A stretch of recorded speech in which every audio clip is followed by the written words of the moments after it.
मेरी शादी के दिन मैंने अपनी जैविक माँ को सबके सामने अपने परिवार और दोस्तों के बीच एक तरफ धकेल दिया और अपनी सौतेली माँ के सामने घुटनों के बल बैठ गई। और बस इतना ही नहीं था, मैंने एक और फैसला भी लिया जिसने सबको हैरान कर दिया। जब मैं 3 साल की थी, मेरी जैविक माँ हमारे सारे पैसे लेकर और एक बाहर के आदमी के साथ भाग गई थी। उस दिन मेरे पापा मुझे लेकर रेलवे स्टेशन गए, लेकिन वहां हमने सिर्फ बर्फ में गायब होती ट्रेन को ही देखा।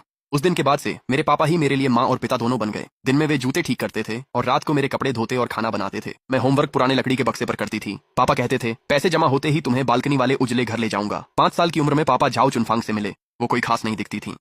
उनके हाथों पर मेहनत के छाले थे और वे हमेशा सीधी बात करती थीं। हमारी पहली मुलाकात में उन्होंने मुझे कोई खिलौना नहीं खरीदा। वो बस नीचे बैठ गईं और मेरे टूटे जूते का तल्ला चिपका दिया। उसके बाद हम तीनों एक परिवार बन गए और एक छोटी सी मरम्मत की दुकान किराए पर ले ली। मुझे लगा कि अब जिंदगी आखिरकार संभल रही है। लेकिन ठीक जब दुकान अच्छा चलने लगी, मेरे पापा रात को जमा पूंजी और एक दूसरी औरत के साथ भाग गए। अगले दिन सप्लायरों ने दरवाजे पर आकर हंगामा किया और चिल्लाने लगे। सब लोग झाओ चुनफांग को गालियां देने लगे, उसे एक निकम्मे की पत्नी कहने लगे। उन्होंने किसी से बहस नहीं की। कर्ज चुकाने के लिए उन्होंने औजार बेच दिए और मेरा हाथ थाम लिया। उस रात कोने में सिमटकर मैंने पूछा, क्या आप भी मुझे छोड़ देंगी? उन्होंने कहा, पापा का कर्ज उनका था, तुम पर कोई बोझ नहीं है। जब तक तुम साथ हो मैं तुम्हारी रक्षा करूंगी। पर मैं उन पर पूरा भरोसा नहीं कर पाया। मैं जानता था कि मैं उनका सगा बेटा नहीं हूं। जब हम खाना खाते तो मैं सिर्फ अपनी कटोरी का चावल ही खाता था। अगर मेरे कपड़े फट जाते तो मैं खुद ही उन्हें सिल लेता था। 100 डिग्री बुखार होने पर भी मैं स्कूल जाता रहा। जब स्कूल ने फीस मांगी तो मैंने चुपचाप आधे महीने का खाने का पैसा बचा लिया और एक हफ्ते तक सिर्फ सूखी रोटी खाई।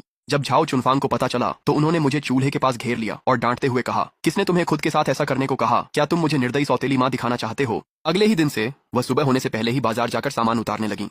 जब वह काम खत्म कर लेती थीं तो घर आकर दोपहर का खाना बनाती, फिर उसे पुराने ट्राईसाइकिल पर स्कूल लेकर जाती। वह कहती थीं कि स्कूल का खाना महंगा है और उसके लायक नहीं है, लेकिन मेरे टिफिन में हमेशा भाप में पका अंडा और मांस होता था। बहुत बाद में मुझे पता चला कि झाओ चुनफांग अक्सर अचार और ठंडी खिचड़ी खाती थीं। हमारे दिल सच में तब जुड़े जब मैं 12 साल का हुआ।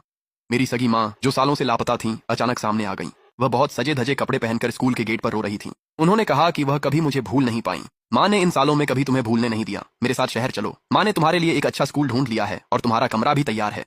पहली बार मैं हिचकिचाया। मैं एक पूरा परिवार बहुत चाहता था और एक नया माहौल भी चाहता था। झाओ चुनफांग ने मुझे रोका नहीं। उन्होंने बस मेरे कपड़े पैक किए और दरवाजे के पास रख दिए। अगर जाना है तो जाओ, मुझे तुम्हें रोकने मत दो। मैं अपनी सगी माँ के साथ शहर चला गया, लेकिन अगले ही दिन मैंने उन्हें अपने सौतेले पिता से झगड़ते हुए सुना।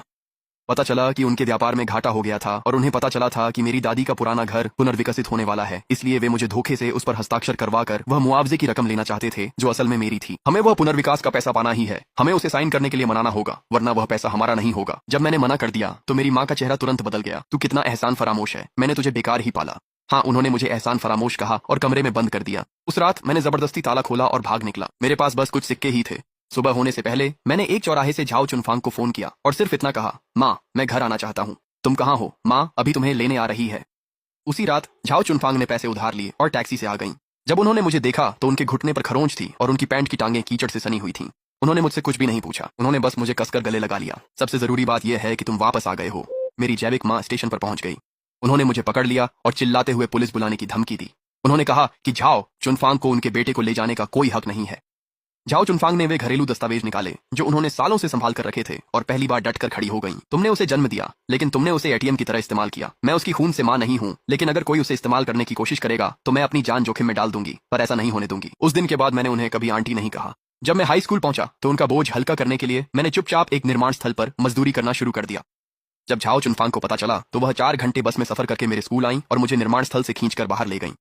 तुम बस पढ़ाई पर ध्यान दो, पैसे मैं दूंगी, सब लिख लूंगी। बाद में तुम मुझे ब्याज समेत लौटा देना और बुढ़ापे में मेरी देखभाल करना। मैं लाल आंखों से मुस्कुराया। आखिरकार मुझे समझ आ गया। कुछ लोग कहते हैं कि वे तुमसे प्यार करते हैं क्योंकि उन्हें तुमसे कुछ चाहिए, और कुछ लोग हमेशा कर्ज की बातें करते हैं, लेकिन आखिरकार वे तुम्हें अपनी पूरी जिंदगी दे देते हैं। बाद में मैं कॉलेज में दाखिल हुआ। मुझे एक अच्छी नौकरी मिली और एक ऐसी लड़की से मिला जो मुझे समझती थी और मेरी परवाह करती थी। मेरी शादी के दिन मैंने अपने जैविक माता पिता को आमंत्रित नहीं किया था, लेकिन वे दोनों फिर भी आ गए। मेरी जैविक माँ भड़कीले कपड़े पहने थी और मेरे पिता एक अच्छे इंसान का दिखावा कर रहे थे। वे मंच के नीचे खड़े थे जैसे कि पिछले 20 से ज्यादा सालों की गैर मौजूदगी कभी हुई ही ना हो, और मेजबान के माता पिता को बुलाने का इंतजार कर रहे थे। लेकिन मैंने अचानक मंच से नीचे उतरकर अपनी जैविक माँ को एक तरफ धकेल दिया और झाओ चुनफांग को ढूंढने चला गया। आखिरकार मैंने उसे होटल के पीछे गली में एक स्टोरेज रूम में पाया। झाओ चुनफांग वहां एक फटी पुरानी जैकेट में छुपी हुई थी। आज तुम्हारा बड़ा दिन है। एक सौतेली माँ के तौर पर मेरा मंच पर जाना अच्छा नहीं लगेगा। लोगों को तुम्हारा मजाक बनाने मत देना। मैंने उनका हाथ पकड़ा और उन्हें मंच पर ले गया। फिर सबके सामने उनके सामने घुटनों के बल बैठ गया। माँ, जब मैं 3 साल का था मैंने अपनी जैविक माँ को खो दिया। 5 साल की उम्र में मेरे पिता ने भी मुझे छोड़ दिया। आप ही थीं जिन्होंने मुझे लेनदारों के चंगुल से निकाला। आप हर दिन मेरे लिए खाना लाती थीं। आप मुझे सुबह होने से पहले लेने आती थीं और मेरी पढ़ाई का खर्च उठाती थीं। आपने मुझे जन्म नहीं दिया, लेकिन आपने मुझे जीने की ताकत दी। मेरी जैविक माँ दौड़ती हुई आई और चिल्लाई, तू कितना एहसान फरामोश बेटा है। मैं तेरी असली माँ हूँ। मुझे इस दुनिया में लाने के लिए धन्यवाद और मेरे 3 साल का होने तक मेरे साथ रहने के लिए भी धन्यवाद। लेकिन 5 साल की उम्र से 25 साल की उम्र तक जिसने मुझे हर मुसीबत से बचाया, जिसने मेरे लिए एक घर बनाया, वो थी ये। अगर ये ना होती तो आज मैं यहाँ ना होता। आज शादी के साथ एक और बात बतानी है। मेरा नया घर सिर्फ माँ झाओ चुनफांग के नाम होगा, जिन्होंने 18 साल मेरी रक्षा की। अब से मैं उनकी देखभाल करूंगा। झाओ चुनफांग ने मुझे गले लगा लिया। इतनी जोर से रोने लगी कि सांस लेना भी मुश्किल हो गया और बार बार कहती रही, माँ को घर नहीं चाहिए, माँ बस चाहती है कि तू चैन से रहे। आपने एक बार कहा था, पैसे पर ब्याज चुकता होता है, घर मूलधन है और मेरी पूरी जिंदगी की सेवा उसका ब्याज होगी। शादी खत्म होने के बाद मैं झाओ चुनफांग को अपने नए घर ले गया।